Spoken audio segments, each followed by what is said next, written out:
Zétéo, c'est chaque semaine un témoignage ou un enseignement, celui d'un témoin, d'un laïc ou d'un religieux, d'une personne qui s'est engagée avec passion à suivre le Christ, une personne qui apporte un message, qui répond à ceux qui traversent les épreuves, ceux qui souffrent, ceux qui doutent de Dieu ou du vide, ceux qui cherchent la vérité, la sagesse et l'amour, dans les religions et les sagesses. Bref, c'est chacun d'entre nous, chrétiens ou athées, ou d'une autre religion, qui ignorons si souvent que l'amour absolu et divin existe, qu'il est très proche, qu'il est incarné en la personne du Christ, celui qui est à la fois Dieu et homme, celui qui est au cœur de notre cœur, qui nous connaît mieux que nous-mêmes et qui nous attend tout le temps.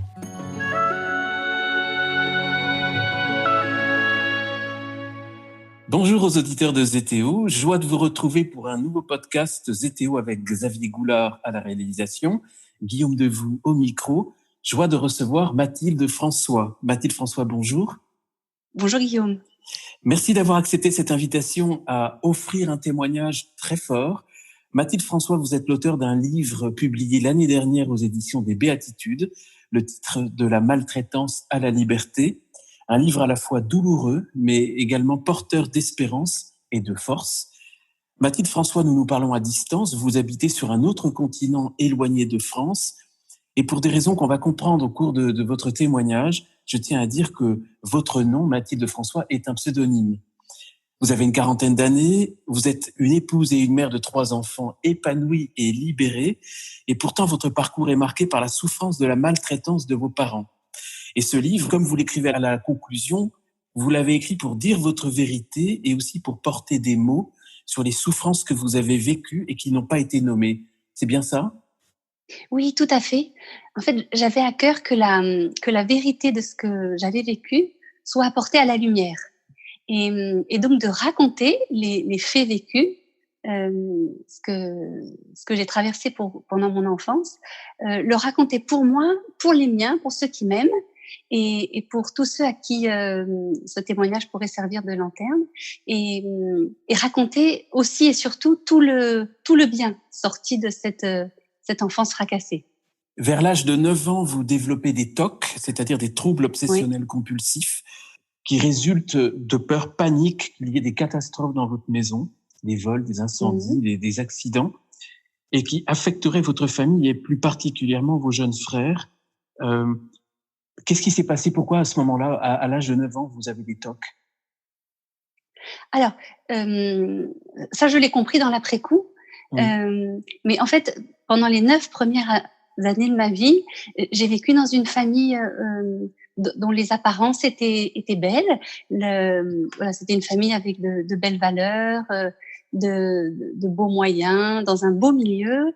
Donc la façade était parfaite. Et derrière cette façade-là, eh bien, j'étais copieusement maltraitée avec des coups, des humiliations, des brimades et beaucoup de malédictions, surtout de la part de ma mère.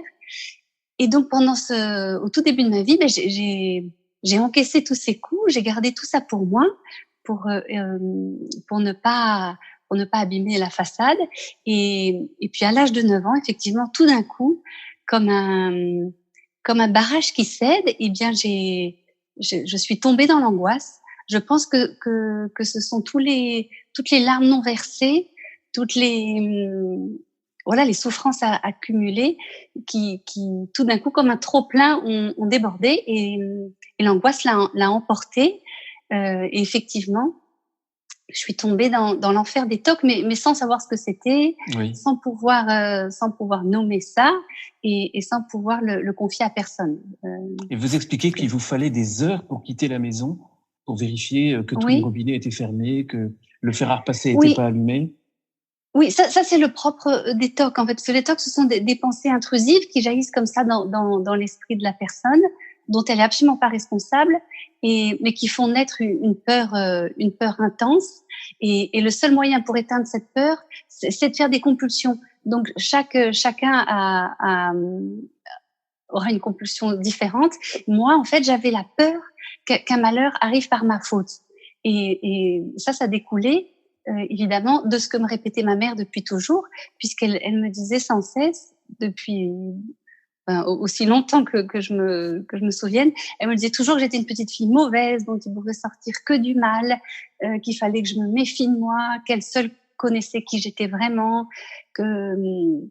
elle disait aussi parfois que j'étais habitée par le diable, même des choses sérieuses, graves. Et je pense que cette crainte maladive qu'un malheur arrive par ma faute venait de ce que j'entendais depuis toujours à la maison. Oui. Et donc, pour empêcher ce malheur, pour éteindre tout risque d'un mal à cause de moi, eh bien, effectivement, j'effectuais des rituels, de vérification inlassablement, mais ce que je ne savais pas, c'est qu'en fait, la compulsion et les rituels aggravent l'angoisse et musclent le phénomène. Mais ça, je l'ai appris. Vous l'avez compris après. Et vous associez aussi, vous associez l'apparition de ces TOC à la naissance de votre petit frère Paul, qui était lourdement handicapé. Oui, ça c'est en relisant mon histoire plus tard, j'ai remarqué qu'effectivement le déclenchement, ça a été ce moment-là, ça a été cet événement, mais plus que la naissance de mon frère, je crois que ça a été le cataclysme que son handicap a provoqué chez mes parents. On peut le comprendre. Il y a eu, vraiment, ça a été un tsunami dans notre famille, et je pense que c'est cet événement-là qui a déclenché ce trouble, mais ce trouble-là en fait était, voilà, il y avait tout ce que je vivais auparavant qui avait préparé le terrain et semé le doute en moi en fait. Parce qu'en fait, il y avait un autre cataclysme qui était déjà enclenché depuis toujours pour vous, avec une enfance maltraitée. Mais en étiez-vous consciente? À quel âge vous avez commencé à être consciente du mauvais traitement que vous receviez de vos parents? Alors ça, c'est une question très intéressante, parce qu'effectivement, la maltraitance et les mauvais traitements, je les ai toujours ressentis, surtout de la part de ma mère, parce que mon père, j'ai de bons souvenirs avec lui. Au début de ma vie, on avait vraiment une belle relation, et d'ailleurs, ça m'est très précieux. Ma mère, non. Pas du tout. J'ai pas de bons souvenirs avec elle. Donc les mauvais traitements et la maltraitance, je l'ai ressenti dès mon plus jeune âge. Mais par contre, évidemment, je n'ai pas pu les nommer comme ça. Et ça n'est qu'à l'âge adulte, je crois, que j'ai ouvert les yeux sur cette maltraitance. Mais ça, en fait, c'est quelque chose qui peut paraître difficile à comprendre, mais qui ne l'est pas tant que ça, parce que un enfant ne peut pas voir ses parents autrement que comme de bons parents ou comme des parents normaux. Pour un enfant et même pour un adolescent, ses parents agissent forcément de manière juste et ne peuvent pas se tromper. Il y a une espèce d'idéalisation. Il y a toujours, il peut pas voir ses parents autrement que comme des parents qui font bien. Et du coup, quand il se sent pas aimé, quand il se sent rejeté, eh bien, il va non pas arrêter de les aimer, mais il va arrêter de s'aimer lui-même. Et il va c'est un mécanisme. C'est un mécanisme que vous expliquez très bien dans le livre et sur lequel on reviendra, parce que vous n'arrivez jamais en fait à vous affranchir de l'autorité de vos parents, et vous êtes tout le temps animé par l'espoir de gagner leur amour. C'est ça, mais ça c'est très normal, et ça se retrouve dans tous les cas de maltraitance, parce que l'enfant ne peut pas envisager qu'il n'a pas de bons parents, donc il ne peut pas renoncer parce que ouvrir les yeux sur ses parents, ça veut dire renoncer à être aimé, et ça c'est impossible pour un enfant. Et c'est aussi pour ça que je ne pouvais pas aller dénoncer ce que je vivais, parce que le dénoncer, dévoiler, parce que j'avais par exemple une grand-mère que j'aimais beaucoup beaucoup, mais aller lever le voile sur ce que je vivais, c'était perdre toute chance de finir par être aimée par mes parents. Donc, c'était impossible. Du coup, cette maltraitance, j'ai pu la nommer beaucoup plus tard, jeune adulte. Et une fois, en fait, que j'ai pu faire l'expérience d'un autre amour, celui de Dieu, et puis ensuite celui de mon mari. C'est une fois que j'ai été suffisamment sécurisée et que j'ai pu voir que l'amour de mes parents était en fait du désamour, et appeler cette maltraitance telle qu'elle était, quoi. Et cette maltraitance, Voilà. alors c'était particulièrement venant de votre mère, qui vous Oui, accablait en permanence de jugements très très durs, de propos oui, très durs. Vous étiez une petite fille mauvaise, menteuse, c'est méchante, ça. orgueilleuse, Oui, manipulatrice. Et oui, oui, c'était oui. essentiellement psychologique, mais c'était parfois physique aussi. Oui, oui, oui. Il y avait des coups, des gifles, des brimades, des humiliations. Mais le pire, c'était effectivement ces malédictions-là et ce sentiment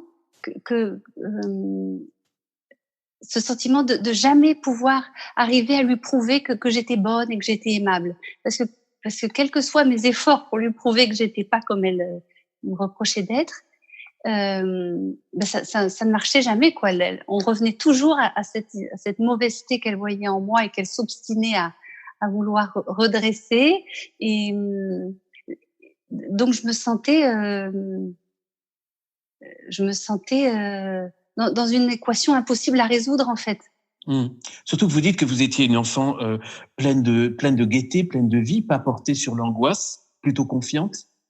Oui, oui, oui, oui. Au début de ma vie, j'ai aucun souvenir d'anxiété Mmh. ou d'angoisse particulière. Non, j'étais plutôt très joyeuse, très confiante dans la vie, dans les autres, en moi aussi. Et mais je pense que c'est effectivement ces malédictions qui sont venues m'ébranler dans mes profondeurs. Et puis, effectivement, un jour, je me suis dit, et c'est là où il y a eu le basculement, je me suis dit: «Mais en fait, elle a peut-être raison, en fait, et si elle disait vrai?» Et parce qu'au début, je me souviens, je me disais: «Mais elle est complètement folle c'est pas du tout comme ça». Il y avait une vraie distance avec, je lui laissais un peu ça m'atteignait, je souffrais de ces mauvais traitements, mais quand elle m'accusait comme ça d'être folle, je me disais: «Mais non, je suis pas comme ça moi». Et un jour, effectivement, tout d'un coup, je me suis dit: «Oh, en fait, elle a peut-être raison, le doute a gagné». Vous aviez quel âge à ce moment-là, quand ce doute s'est installé? C'est ça, vers 9 ans à peu près. Vers 9 ans. Alors, vous, Ouais. ce que vous écrivez, c'est également cette difficulté de vivre dans les apparences, parce que vous êtes dans une famille où les apparences comptent beaucoup, Mmh les mh. apparences d'une vie exemplaire, notamment à l'arrivée de Paul, cet enfant handicapé dont vous reconnaissez que vos parents s'occupent de façon exemplaire. Vous avez même Mmh. l'occasion de Oui, dire oui. que il a révélé pour vous que votre mère avait du cœur, avait de la grandeur, mais c'était pas pour vous, c'était pour lui. Oui, je l'ai vu, se dévouer à cet enfant avec beaucoup d'amour et effectivement, je l'ai trouvé très belle, j'ai trouvé que c'était une belle maman avec lui et ça m'est précieux parce que, effectivement, j'ai pas bénéficié de cet amour-là, mais c'est réconfortant pour moi de penser que, voilà, que lui, elle l'a aimé vraiment et j'ai vu du bon en elle à ce moment-là, oui. Et donc, il y a pas la place à la moindre contestation dans la famille. On ne peut pas Non. contester votre mère qui installe des vérités et une culpabilité en vous qui va s'installer vraiment durablement. Aucune place à aucune contestation. C'est ce qui empêche le plus la guérison, en fait. Parce que les coups et même les humiliations, quand tout ça est reconnu, quand on peut mettre des mots dessus, ben ça peut cicatriser. Il peut, heu, voilà, ça laisse pas forcément des traces. Mmh. Mais en raison de ce besoin d'une apparence irréprochable dans ma famille, heu, moi, ce que je disais ne comptait pas et même on me disait que j'inventais tout, que tout était que c'est moi qui étais folle, que je mentais pour faire du mal à ma mère. Tout me revenait toujours dans la figure, quoi. Et mmh et en fait, quand les faits et la souffrance sont recouverts de mensonges, eh bien, là, c'est sérieux parce que Bien sûr. là, on peut plus guérir, en fait. Mmh. Donc cette impossibilité de enfin, je souffrais, mais j'avais pas le droit de souffrir. J'avais mal, mais elle me disait que ça n'avait pas lieu d'être, il y avait pas de place pour ma souffrance Oui, et c'était et vous qui la ça faisiez souffrir, plutôt. oui, toujours on revenait à sa souffrance à elle. C'est ce qui cloue la douleur au fond de la personne, en fait. Et d'autant plus qu'elle elle reconstruisait, et elle reconstruit toujours, parce que malheureusement c'est toujours au présent, elle reconstruit l'histoire, elle ment en permanence. Donc voilà, les faits sont déniés, la réalité est réécrite sans cesse. Donc c'est pour un enfant c'est très troublant, puisque comme je vous le disais tout à l'heure, l'enfant croit ses parents toujours systématiquement. Donc quand ce qu'il vit, ce qu'il voit, ce qu'il ressent, voilà, et ne doit pas exister, ne doit pas être dit, c'est vraiment très très troublant. Ça plonge dans la confusion et ça peut amener à la folie. Parce qu'en plus, ma mère appelait tout ça de l'amour. Oui, ça c'est. Elle disait non, tout ce que je te fais, c'est pour ton bien. Je t'aime. Je te tape, mais c'est pour ton bien. C'est parce qu'il faut que je fasse sortir le mal de toi. Oui, il y avait une vraie perversité et ça s'appelle la communication paradoxale. Et effectivement, ça peut conduire à la schizophrénie parce que l'enfant ne sait plus sur qui compter, sur quoi s'appuyer. On appelle mal ce qui est bien, bien ce qui est mal. Enfin, c'est la confusion. Et surtout que votre père, il est absent. Vous avez de l'affection, même une certaine complicité avec lui, mais dans les moments pénibles et difficiles, là, pour le coup, il s'efface. Une grande affection pour lui, oui, une grande admiration quand j'étais petite, et de plus en plus le besoin de compter sur lui, le besoin qu'il vienne à mon secours, quoi. Oui, et vous appelez au secours, vous l'appelez au secours. Oui. Or lui, c'est de plus en plus évaporé. Il s'est transformé de plus en plus en un père absent, un père déserteur. Qui mène en plus une double vie, que vous révélez dans le livre. Oui, une double vie pendant un temps. Ma mère s'en est aperçue, donc ça a été des années de grande violence chez nous, mais d'une violence, là encore, cachée derrière les belles façades de la famille. Et j'étais moi le déversoir du mal-être de ma mère. Après la révélation de sa double vie, il s'est vraiment transformé en un déserteur, quoi. Je n'ai plus du tout compté sur lui. Et pire que ça, il est devenu vraiment l'allié de ma mère dans ses œuvres. Comme si être avec elle contre moi lui donner un rôle, vous voyez, lui. Il y a des scènes du livre que les lecteurs liront qui sont particulièrement poignantes entre votre père et vous. Mais vous vous transformez donc en petite fille modèle. Vous souriez sans cesse, vous êtes soumise, serviable, vous êtes très bonne à l'école. Donc vous faites tout en fait pour tout le temps gagner la grâce de vos parents. Oui, c'est ça. Mais oui, parce que toujours dans le but d'essayer de les convaincre que j'étais aimable et que je pouvais mériter leur amour. Donc il s'agissait pas de faire la moindre vague, le moindre faux pas, surtout que je le payais cher, puisqu'elle me condamnait d'avance et pour toujours pour une faute imaginaire. Je comprenais pas de quoi ni pourquoi. Donc en cas de vrai faux pas, je prenais cher. Donc effectivement, la perfection était vraiment mon but, quoi. Il s'agissait pas de faire un pas de travers, oui. Alors, Mathilde François, dans la préface de votre livre, écrite par Xavier Emmanuelli, le fondateur du SAMU social, avec qui vous avez travaillé de près pendant quelques années. Oui, j'ai cette chance-là, oui. Oui, et il écrit cette phrase que j'aimerais que vous commentiez. Il dit que vous vous êtes structuré d'une étrange et violente façon par le même mécanisme paradoxal qui vous détruisait tout en vous construisant. Qu'est-ce qui s'est passé? Comment se fait-il que, justement, plutôt que d'être détruite, vous vous êtes construite? Mais c'est très juste, je trouve, qui résume très bien, comme souvent, parce que c'est toujours cette histoire du besoin fondamental de l'enfant d'être aimé par ses parents. Donc, quand il se découvre pas aimé, il va non pas arrêter d'espérer l'amour de ses parents, mais il va arrêter de s'aimer lui-même, et du coup, il va tomber dans des espèces dans une haine de lui-même, mais pour survivre et continuer à espérer l'amour de ses parents. Donc, c'est effectivement un mécanisme paradoxal qui détruit tout en construisant. parce que on n'a pas d'autre choix que comme on ne peut pas renoncer à aimer ces parents-là, même s'ils sont maltraitants, eh bien, on va tomber dans une espèce de haine de nous-mêmes. Tout ça est inconscient, hein. D'où les symptômes, les TOC, et puis après il y en a eu d'autres. Ça détruit, mais pour continuer à survivre en fait. C'est très paradoxal, comme le dit le docteur Emmanueli. Mais c'est dangereux parce que ce retournement contre soi de l'agressivité qu'on peut pas envoyer dans la figure de ses parents peut être mortifère, oui. Mais moi, j'ai eu,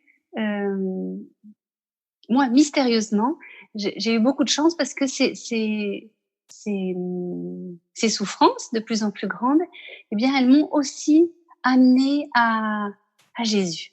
Et donc, je crois vraiment que si j'ai pas été complètement détruite, à la fois par cette maltraitance, cette perversion, et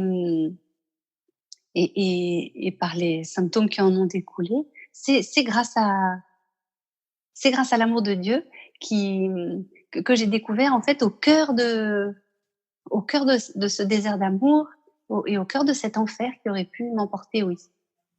Oui, alors justement, vous avez des pages très touchantes sur Jésus et sur le fait que tout de suite, vous avez presque tout de suite ou toujours ressenti qu'il était proche de vous, que vous pouviez vous confier en lui, que lui au moins était à vos côtés, puisque vous écrivez « Je crus toujours en lui, et ce fut à mesure que je me découvrais privé de l'amour de mes parents que je me tournais vers celui de mon Père du ciel. » Donc Jésus, son Père. Donc vous êtes habité très tôt par cette présence de Jésus?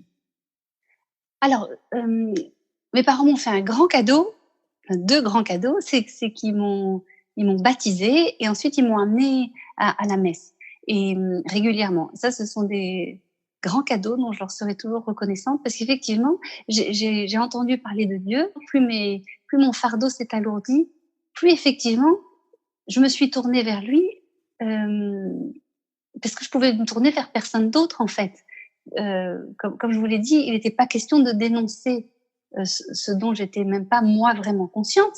Je pouvais partager mon malheur à personne, sauf à Dieu. Et du coup, c'est au cœur de ces souffrances et de ce désert d'amour, et ben que j'ai appris de plus en plus à lui parler à lui comme on parle à un ami. Et c'est en parlant à Dieu que je me tressais la sécurité qui me manquait tant. Donc il est sorti du bien de tout ça. C'est pour ça qu'il est sorti du bien de tout ça. Plus c'est devenu dur, plus je me suis accrochée à Jésus, en fait.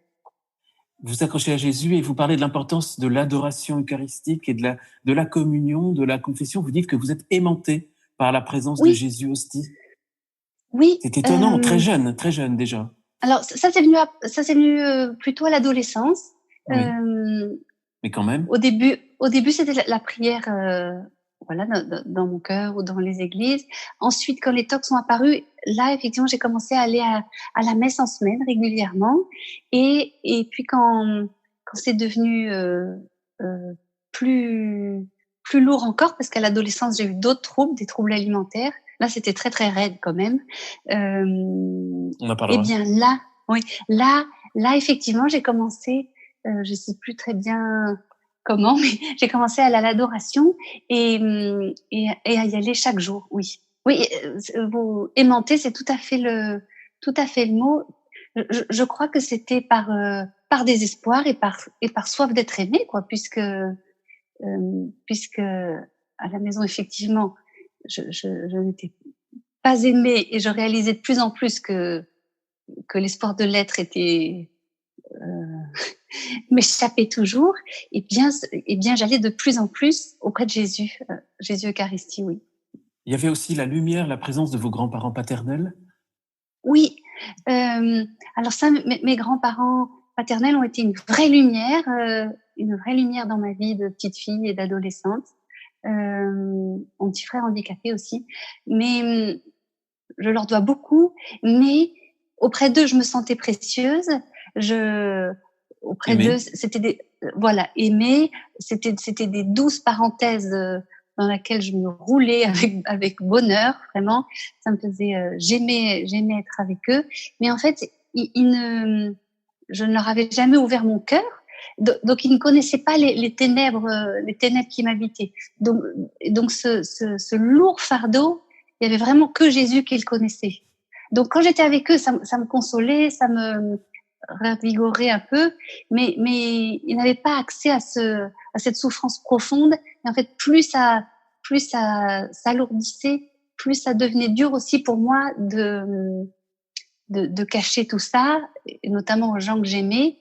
Donc c'est de plus en plus, là encore, seulement auprès de Jésus que je pouvais être vraiment moi-même, et voilà, parce que lui seul savait vraiment ce que je vivais. Lui seul savait vraiment ce que vous viviez. Est-ce que c'est lié à votre naissance difficile? Vous avez appris plus tard que vous aviez eu une naissance compliquée, et vous avez vous-même une interprétation de votre naissance intéressante, puisque vous dites que vous auriez peut-être fait une expérience de mort imminente qui vous aurait rapproché de Dieu.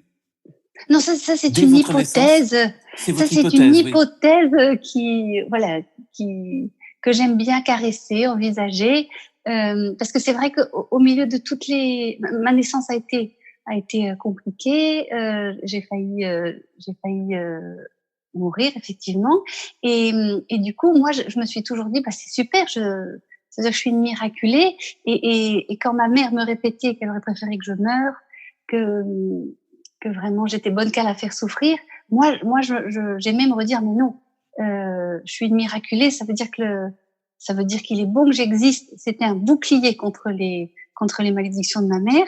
Et après, quand j'ai entendu parler des EMI, oui, j'ai aimé envisager cette hypothèse, parce que du coup ça ferait pas un miracle mais deux, et du coup c'était voilà, c'est une hypothèse que j'aime envisager pour dépasser tout le désamour de mes parents.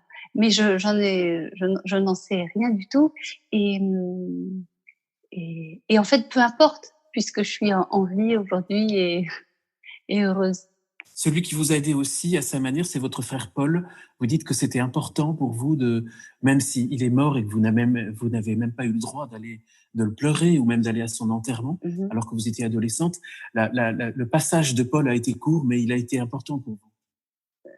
J'ai toujours trouvé que notre famille était très chanceuse d'avoir accueilli cet enfant, même si ça a été trop bref, parce que j'étais très très bouleversée par sa fragilité forte, oui, et pour moi c'était vraiment un sentinelle du ciel, et avec lui je pouvais être complètement moi-même, sans aucun masque, sans aucun besoin d'être parfaite et d'être autrement que ce que j'étais. Je pouvais être moi-même, et oui, je l'aimais profondément. Oui. Du coup, sa mort a été un arrangement. Oui, surtout que vous n'avez pas eu le droit d'aller à l'enterrement. Oui. Oui, c'est ce qui est dur.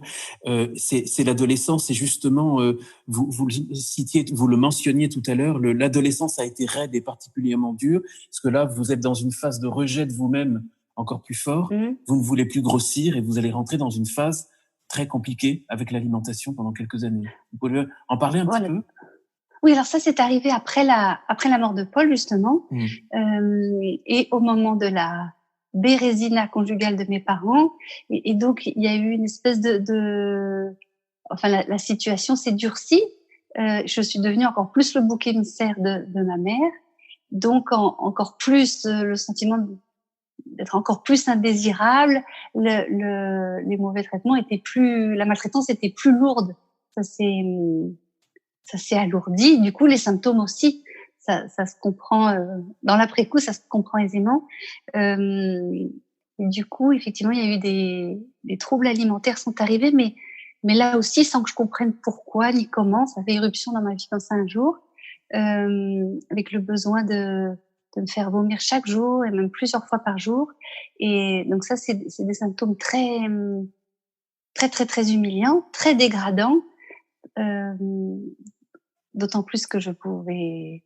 Oui, vous le dissimuliez complètement. Oui, dissimuler. Pas question d'en parler à personne. Même pas dans la confession. ça quand je réalise aujourd'hui. Euh, et, et, et ce qui était terrible, c'est qu'avec ces troubles alimentaires-là sont arrivées aussi des pensées suicidaires. C'est-à-dire que je crois que la souffrance devenait trop lourde. Euh, Avec tout ça s'ajoutait la honte et cette peur que ma mère ait raison. Quoi. Je me disais, parce qu'il y avait toujours les TOC, bien sûr. Donc, avec les TOC, les troubles alimentaires, je me disais, mais en fait, si ça se trouve, elle a raison, je suis complètement déglinguée. Donc, le doute l'emportait de plus en plus. Vous avez cette phrase très, très forte dans le livre, vous dites « Je dégueulais cette vie qui m'écrasait ». Oui, je crois que ces vomissements-là, c'était une façon de raconter mon ras-le-bol, à la fois de l'oppression maternelle, de cette impossibilité d'être moi-même, de se dégueuler mon fardeau, je dégueulais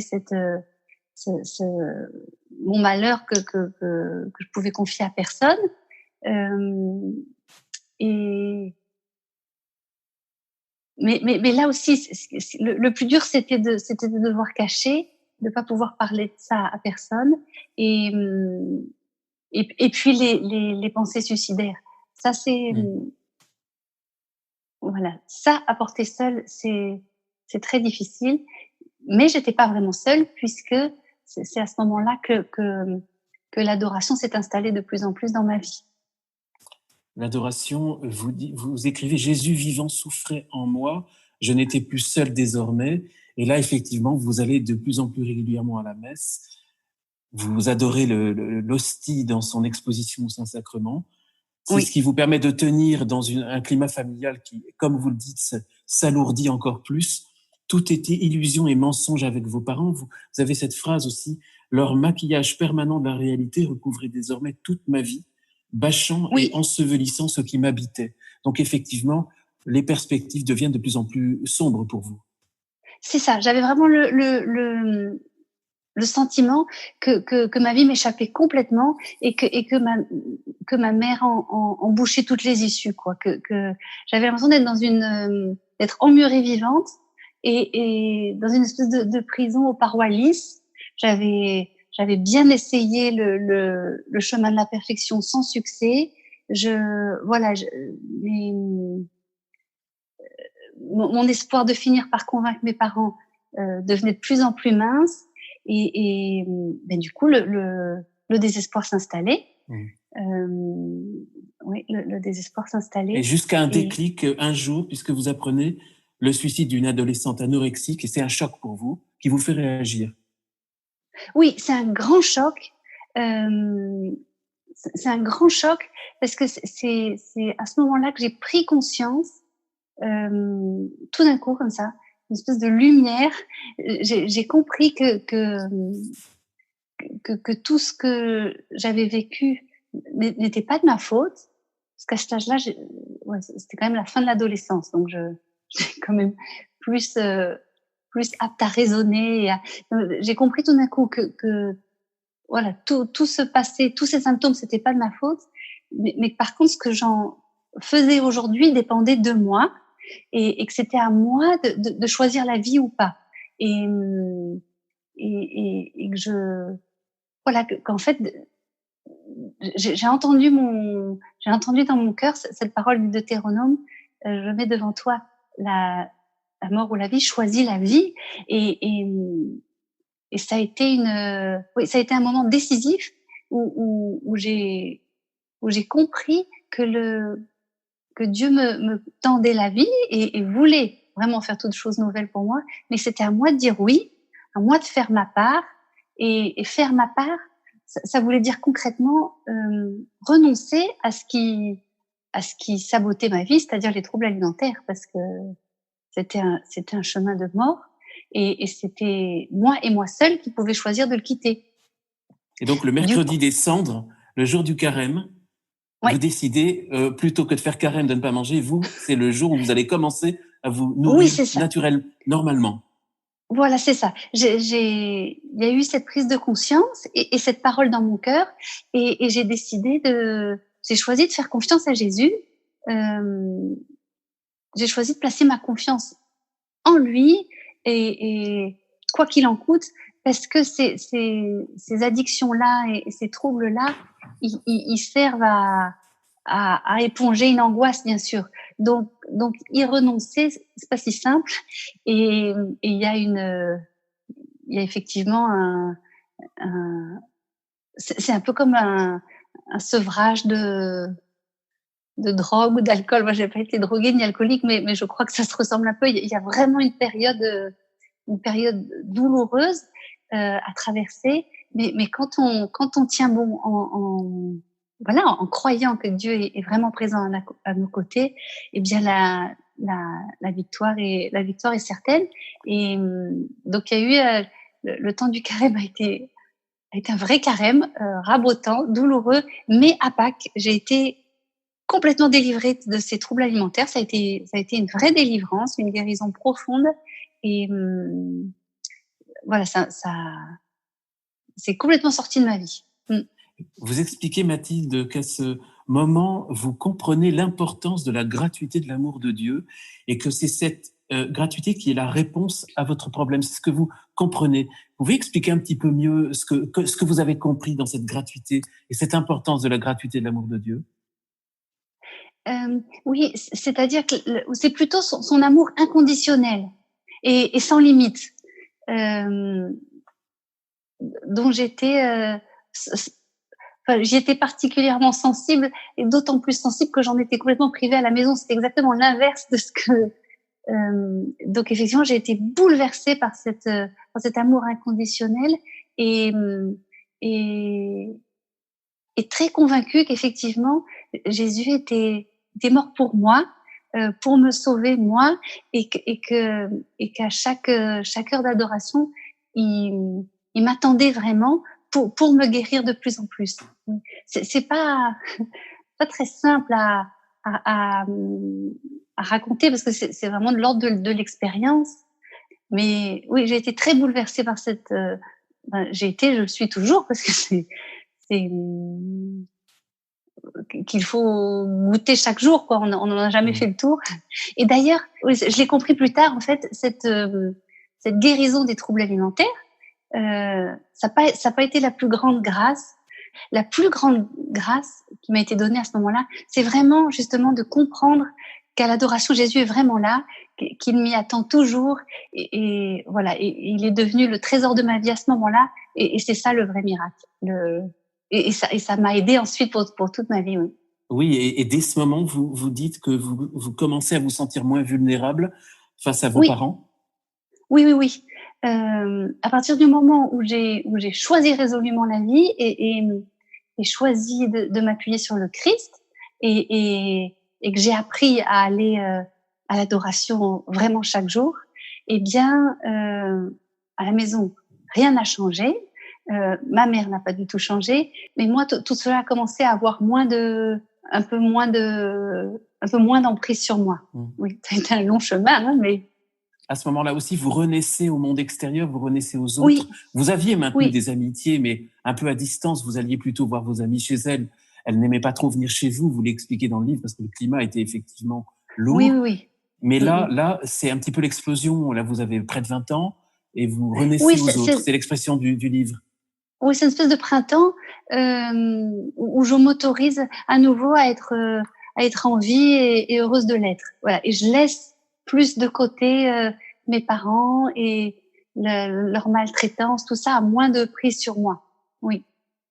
Et puis tout d'un coup, vous rencontrez Emmanuel. Voilà. Alors ça, c'est une autre grand cadeau de Dieu. Tout de suite, enfin, vous avez 20 ans, c'est très rapide.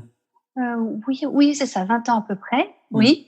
Alors le miracle, c'est que je me sois laissée aimer, parce que vu mon parcours, c'est pas gagné, et que lui ne se soit pas enfui aussi, parce que tout de suite mes parents ont été tout à fait infernaux. Donc il y avait vraiment que des bonnes raisons pour reprendre ses jambes à son cou, mais non. Et héroïquement, il est resté.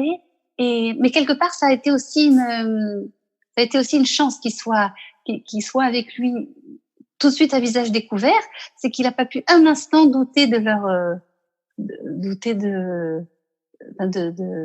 cette espèce de folie qui régnait à la maison. Et du coup, il m'a accompagnée d'une manière très juste. C'est-à-dire qu'il m'a laissé faire mon chemin, mais il a mis des balises et il a été une bonne boussole.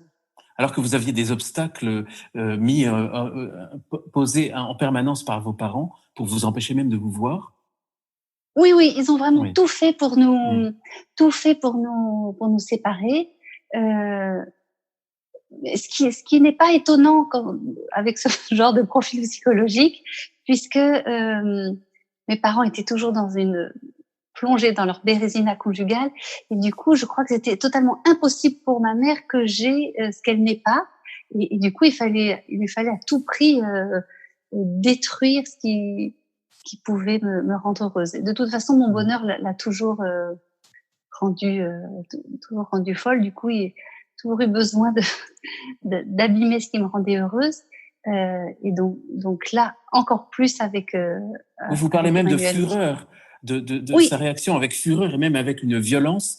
Vous auriez même pu, vous y avez songé, vous plaindre à la police parce que là, vous avez été roué de coups, je crois. Oui, roué de coups. Roué de coups. Oui, il y avait de quoi aller me plaindre à la police, mais je l'ai pas Pourquoi fait vous l'avez pas fait? parce qu'à l'époque, j'étais pas encore assez libre et assez lucide pour le faire. C'est le docteur Emmanueli après qui m'a dit mais il y avait de quoi aller à la police, enfin. Et sur le coup, parce que j'étais tellement sonnée que non, je l'ai pas fait. Ça s'est pas passé qu'une fois, mais j'aurais dû, oui. Et alors, Emmanuel, vous dites que il était très important que vous lui avouiez les tourments de votre passé, et vous l'avez fait. Il vous a formidablement accueilli, et vous dites que c'est à ce moment que vous avez senti que ces tourments perdaient définitivement leur pouvoir sur vous. Oui, parce qu'en fait, j'ai tout de suite compris qu'avec Emmanuel, ce serait un beau et grand amour, et du coup, je voulais partir sur des bases vraies, et je voulais surtout pas qu'il lui cacher quoi que ce soit. Donc j'ai préféré lui avouer d'où je venais, plutôt qu'il connaisse quelque chose qui n'était pas tout à fait ce que j'étais. Donc je voulais simplement raconter un peu mes parents, ils avaient compris, mes symptômes, et notamment les troubles alimentaires dont j'avais encore très honte. C'était terminé, mais j'avais encore honte d'être passée par là. Et il accueilli ça avec beaucoup de bienveillance, beaucoup d'amour. Ça l'a absolument pas. Vraiment, c'était un non-problème pour lui. Et donc ça, évidemment, ça a été très guérissant pour moi. Oui. Je voulais qu'il n'y ait aucune ombre entre nous, en fait. Il y avait suffisamment d'obstacles que mes parents mettaient. Je voulais pas qu'il y ait... je voulais être vraie avec lui. Et effectivement, du coup, ça a permis que ces troubles-là, ils ont été enterrés. Et pourtant, le chemin va continuer d'être difficile, surtout au moment où, grâce notamment aux encouragements d'Emmanuel, vous finissez par quitter vos parents et à vous installer dans des conditions difficiles, dans une chambre de bonne à Paris. Là, mais le chemin continue d'être difficile puisque vous êtes sans soutien financier de la part de vos parents, même plutôt humilié par eux dans votre famille, même par votre grand-mère maternelle. Oui, mais ça c'est aussi un schéma assez classique. C'est-à-dire que quand ces bourreaux-là perdent leurs victimes, il y a une espèce de fureur automatique qui se déclenche, et ils font tout pour que l'os qu'elles ont besoin de ronger leur échappe pas, en fait. Et du coup, oui, il y a eu un déchaînement de haine. C'est à ce moment-là que mes parents ont eu le besoin de se mettre en victime de leur horrible fille auprès de tous leurs proches, et notamment toute la famille de ma mère, qui les a crus. Ils m'ont fait passer pour... je ne vais pas vous faire le catalogue de ce qu'ils ont osé dire, mais des horreurs.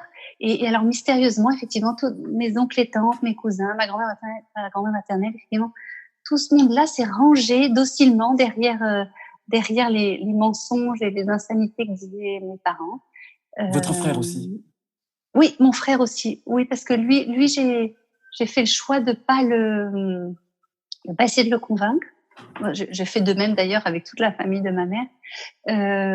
Et j'espérais beaucoup qu'un jour, voilà, quand il serait plus grand, on pourrait avoir une relation de frères et sœurs normale, indépendamment d'eux. Mais non, c'est pas encore arrivé. Il a Mmh. toujours choisi de croire Ouais. aux mensonges de mes parents. Oui. Il va y avoir donc des scènes d'humiliation incroyables. Les Oui. lecteurs pourront les découvrir. Et il y a un mot qui m'est venu en tête en lisant, il y en a même deux, en lisant ces passages-là. Un mot que vous n'employez pas, c'est celui de cruauté, parce qu'il y a souvent de la cruauté envers vous de la Oui. part de votre grand-mère maternelle, de même de votre père, de Oui. votre mère. Il y avait de la cruauté. Oui, oui, il y avait vraiment de la cruauté. C'est très juste. C'est très Et juste. donc, J'aurais dû à, co- l'ajouter. à côté Oui. de la cruauté, il y a presque une incrédulité. On se dit, mais vous-même aviez peut-être parfois du mal à croire que ces choses-là vous arrivaient vraiment. On a du mal à croire que ces choses-là peuvent vraiment arriver. Vous allez rencontrer notamment une psy qui va vous permettre de mettre des mots. Elle va vous croire tout de suite. Alors, j'ai pas eu de mal à le croire parce que je le vivais vraiment et ce sont des scènes qu'on n'oublie pas. Mais Non, je pardonnez-moi, comprends. Mathilde, c'est presque le lecteur que je suis qui Ah évidemment est oui, pris, mais c'est tellement énorme et c'est assez oui. inhabituel ce que vous avez vécu. C'est très inhabituel, Alors, heureusement d'ailleurs. oui, c'est inhabituel quand on pense à des parents normaux qui souhaitent le bien de leur enfant. Mais dans ces familles, et il en existe, hein, malheureusement, c'est pas un cas rare, euh, dans ces familles complètement dysfonctionnantes, euh, eh bien, c'est pas si rare et cette cruauté qui est niée, qui est camouflée, qui est enduite d'une irréprochabilité, c'est si ça arrive, oui. Et de respectabilité aussi, avec une Respectabilité, position. voilà, Tout à fait. voilà, ouais. Et alors justement, il y a ce passage, cette rencontre avec une psy, qui à l'origine, Oui, je crois, et c'est une initiative de votre mère. oui, au moment de mon départ de la maison, justement, Mm. alors là, ils m'ont déclarée folle. Ils ont dit à leurs proches qu'ils voulaient me faire interner en hôpital psychiatrique. Euh, et euh, bon, et ils ont eu l'idée, ils m'ont dit, écoute, on va faire une médiation familiale. Donc ils m'ont envoyée chez une psychiatre. Alors évidemment, je savais bien que jamais ils mettraient un orteil chez la psy, que c'était un moyen de me faire diagnostiquer et tout ça. Mais moi, ça me plaisait pas mal. J'étais pas dupe, mais j'étais contente d'aller parler avec une personne du métier et c'était une psychiatre. Je pense qu'elle était formée quand même à la psychothérapie parce qu'elle m'a beaucoup beaucoup écoutée. Elle parlait très peu, très très peu, mais ce qu'elle m'a dit, effectivement, ça m'a marqué parce qu'elle répétait toujours non, non, vous n'êtes pas folle, vous n'êtes pas mauvaise, et oui, vous avez bien fait de quitter vos parents. Et donc ça, c'était réparateur, oui, pour moi. Vous étiez enfin reconnue dans votre statut de victime. Oui, oui, oui, mais par une professionnelle. Donc ça a compté, mais pas suffisamment. Et alors, vous avez à ce moment-là, vous êtes indépendante de vos parents, Ouais. difficilement, péniblement sur le plan financier, c'est pas simple. Et vous allez quand même multiplier, même encore jusqu'aujourd'hui, vous avez multiplié les tentatives, on en reparlera auprès d'eux. Et vous leur écrivez Mhm. une lettre. Vous avez 21 ans ou Ah vous non, ça, avez. ça c'est beaucoup plus tard, C'est ça. plus tard, Ouais, ça c'était une fois mariée une fois et marié. voilà. Et on avait déjà quelques enfants et moi quelques années de thérapie déjà à mon actif et j'ai effectivement ressenti le besoin de leur mettre par écrit la réalité vécue avec eux, puisque le souci majeur, c'est pas tant ce qu'ils m'ont fait vivre que le fait qu'ils le nient sans cesse, voilà, qu'ils Hmm. recouvrent toujours tout ça de mensonges. Et du coup, moi, j'ai eu envie de sortir de ces mensonges et de leur rappeler tous les faits, tout ce qu'on avait vécu, tout ce qui m'ont fait vivre, toutes les paroles, tous les mensonges, et de leur raconter aussi toutes les conséquences que tout ça a eu dans ma vie. Donc c'est là où je leur ai parlé pour la première fois des TOC, qu'ils avaient toujours ignoré jusque-là. Je leur ai parlé aussi des troubles alimentaires dont ils avaient eu un tout petit peu connaissance, mais dont ils s'étaient pas du tout occupés, alors qu'il y avait quand même des signes de ces vomissements provoqués chaque jour.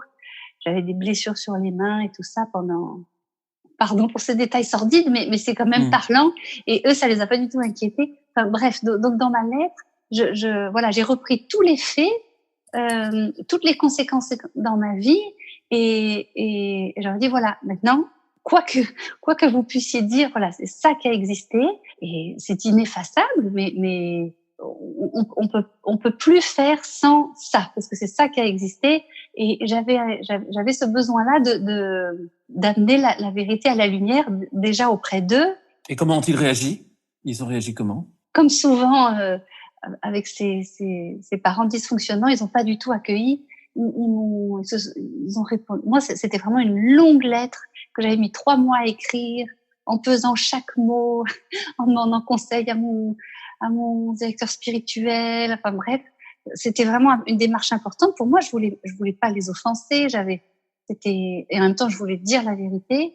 Et alors, ils m'ont renvoyé quelques lignes, une espèce de petit ramassis d'auto-justification, en se justifiant et en me disant surtout de faire lire cette lettre à personne. Et donc ça n'a rien donné, ça n'a pas, il en est pas sorti un dialogue ou un désir de comprendre ou pas du tout. Mais moi, pour moi, c'est important de le faire. Donc je regrette pas. On a évoqué le mariage. Le mariage, effectivement, n'a pas été sans obstacle auprès de vos parents, mais vous vous êtes mariés, vous avez été très bien accueillis dans votre belle famille. Et grâce à Emmanuel, vous avez réussi à vous libérer. Mais vous parlez à ce moment-là, vous entrez dans un chemin de guérison. La guérison est un chemin, et donc c'est un chemin dans toutes les dimensions de notre vie. Et du coup, moi, effectivement, j'ai guéri en tant qu'épouse de mon mari. Il y a eu des immenses joies. Il y a eu des passages plus, voilà, moins faciles, plus douloureux, mais comme dans toute vie de couple, en misant ensemble sur Jésus et en ayant tous les deux à cœur que la crise soit une crise de croissance. Et ben on a réussi à dépasser ça. Et c'est vrai que ce qui a été très beau, c'est que ces blessures à lui m'ont permis de guérir des miennes, en fait. Je sais pas si je suis très claire, mais tout à fait. Oui, c'est ce que vous écrivez dans le livre. Oui. Oui, ce chemin à deux, il y a eu des moments moins simples, mais en raison de ce qui était moins facile chez lui, voilà, plus des petits obstacles à franchir, que moi, j'ai pu grandir et dépasser certaines peurs, notamment la peur du conflit, la peur du rejet, qui rendait chez moi impossible toute opposition. C'était très difficile pour moi de me dire, de me raconter. Voilà, donc j'ai appris à dépasser tout ça et j'ai pu découvrir auprès de mon mari qu'on pouvait se dire et ne pas être d'accord sans être rejeté. Donc il m'a montré qu'il y avait d'autres schémas que ceux de maman. Du coup, on s'est l'un et l'autre aidé à grandir. Oui. Il y a un autre chemin de guérison, Mathilde, c'est celui de la maternité. Ça n'avait pas été évident pour vous d'accepter d'être mère? Ça, c'était toute une affaire pour moi. En fait, je voulais bien, je désirais des enfants, mais je ne voulais surtout pas devenir mère. Je me disais d'abord que je ne pourrais jamais donner ce que j'avais pas reçu, que je craignais d'être forcément une mauvaise maman. Il y avait cette espèce de menace de la toute-puissance maternelle là, qui me terrifiait. Je savais pas du tout par quel bout prendre ça. Au début de notre mariage, j'ai longtemps écarté la maternité. Et puis un jour, mon mari il était longtemps patient. Et un jour, il a eu une phrase très, très belle, très juste. Il m'a dit, écoute, si tu cherches à m'aimer moi, tu seras forcément une bonne maman. Et alors ça a mis un terme à mais parce que l'aimer lui, ça je savais faire. Et du coup, c'est en m'appuyant sur son regard de mari, sur l'épouse que j'étais, et en lui faisant confiance que j'ai pu me faire confiance aussi à moi et à dépasser cette peur de la maternité. Oui. Et vous avez eu 3 enfants? Oui, 3 beaux enfants. 3 beaux enfants. Ouais, 3 beaux enfants et je suis une maman suffisamment bonne, je pense. Loin d'être parfaite, mais suffisamment bonne. Est-ce que vous sentez des séquelles encore, vous ressentez des séquelles de ce que vous avez vécu enfant? Il me reste des combats, oui. Il me reste des séquelles et des combats, mais il me reste en fait une vision un peu déformée du danger et de la responsabilité. Mais ça, c'est le propre des TOC. En fait, il y a une surestimation de la responsabilité, une surestimation du danger, une intolérance au doute. Donc ça, je garde cette vulnérabilité-là, oui. Et donc, je suis un peu la reine des suppositions et la reine des peurs absurdes, mais c'est pas si grave. En fait, et quand j'en parle avec le docteur Emmanueli, par exemple, il me dit que vraiment, vu d'où je viens, j'ai beaucoup de chance qu'il me reste que ça. Et je crois que c'est assez juste. Et du coup, j'ai appris à avoir de moins en moins peur de mes peurs. Donc, il m'en reste, sûrement plus que pour quelqu'un d'autre, mais elle m'encombre quasiment plus. Vous êtes équipée maintenant, comme vous l'écrivez. Voilà, c'est ça. Oui, oui. Elles sont toujours là, mais j'ai appris à ne plus avoir peur de ces peurs. Et alors, voilà. Mathilde Françoise, dans les chemins de guérison que vous évoquez, il y a le 3e, celui de la fille vis-à-vis de ses parents. Vous avez tenté encore une réconciliation avec vos parents. Je ne sais pas si le mot est le plus juste, ou en tout cas un rapprochement. Et pour le moment, vous avez échoué. C'est un échec ou vous vivez comment?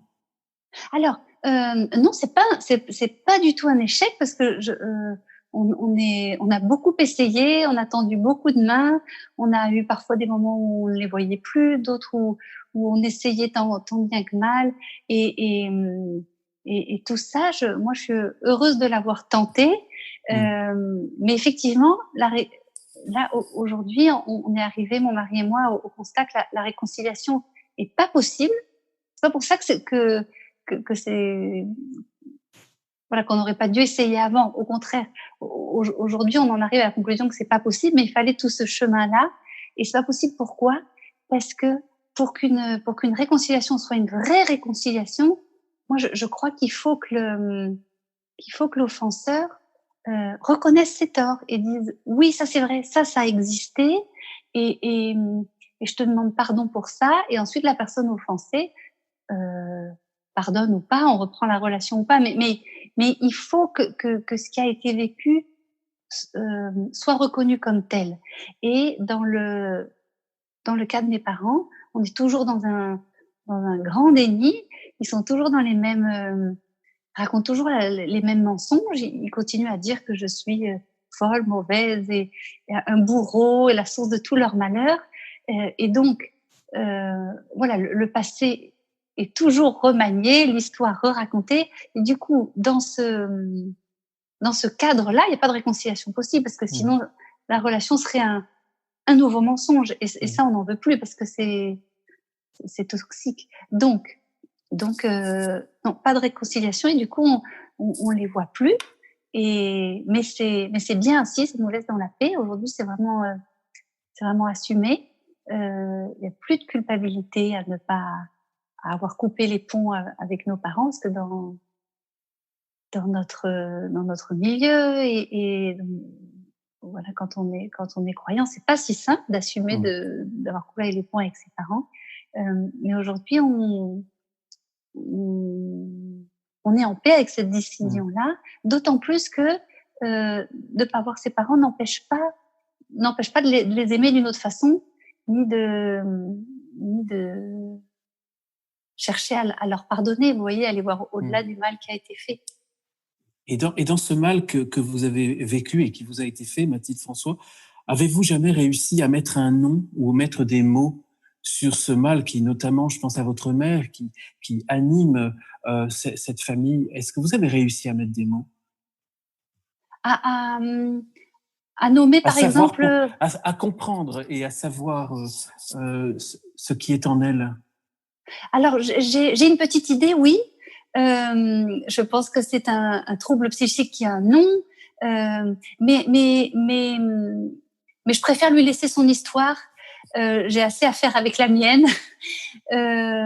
Et, et étant donné qu'elle m'a beaucoup dit que j'étais folle, vous voyez, et que j'étais habitée par toutes sortes de... C'est... Voilà, j'ai pas envie d'aller dire non, c'est toi qui l'es, vous voyez. Donc, je laisse son histoire. Mais en tout cas, vous avez pense exorcisé en vous cette présence toxique en vous. En fait, j'ai compris que le mal qu'elle croyait voir en moi lui appartenait, oui, c'est son problème à elle, oui. Mais ce qu'elle vit, la maladie psychique sans doute, et pourquoi et comment, ça je préfère pas trop m'en occuper, ça lui appartient, c'est son chemin à elle. Oui. Et vous écrivez dans le livre, j'ignore si j'ai reçu la grâce de pardonner à mes parents, mais je le désire intensément. Vous avez pardonné? Mais je ne sais pas, mais en tout cas, j'espère, oui. Mais c'est une grande question et je peux pas vous répondre comme ça si j'ai pardonné. Mais je l'espère de tout mon cœur et je pense que plus j'aspire à leur pardonner et à les voir au-delà du mal qu'ils m'ont fait, et à les croire capables de plus j'essaye de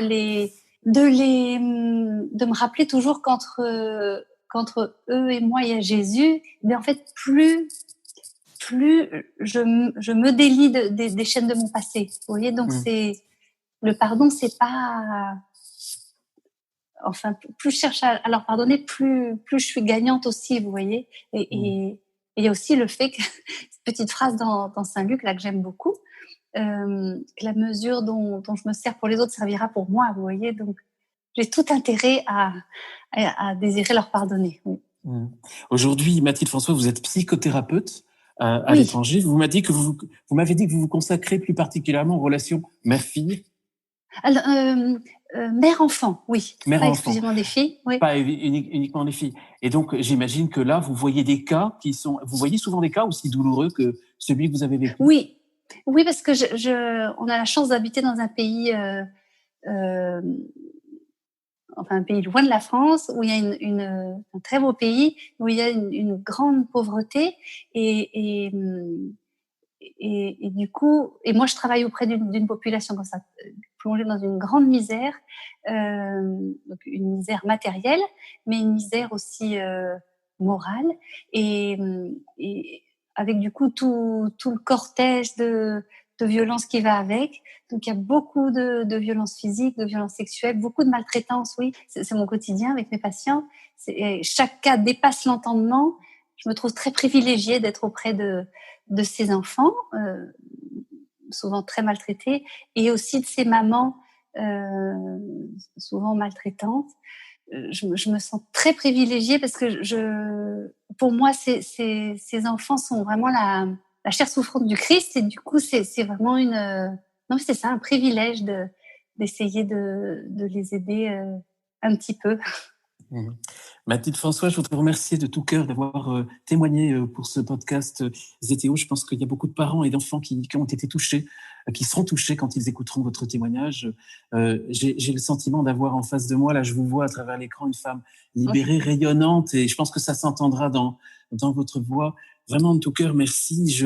Vous avez un message à donner à tous ceux qui ont des difficultés justement dans leur paternité, dans leur maternité, ou même dans le fait d'être les enfants de parents difficiles? Alors, mon message, ce serait peut-être de croire vraiment résolument que de tout mal, en fait, Dieu peut tirer un bien si on regarde vers lui, si on le lui confie. Donc, s'il y a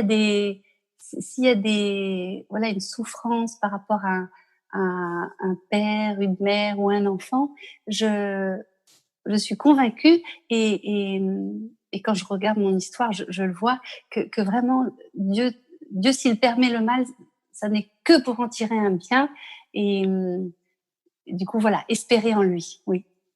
Espérer en lui. Oui. Merci Mathilde François, merci aux à auditeurs, vous, merci Guillaume. Infiniment.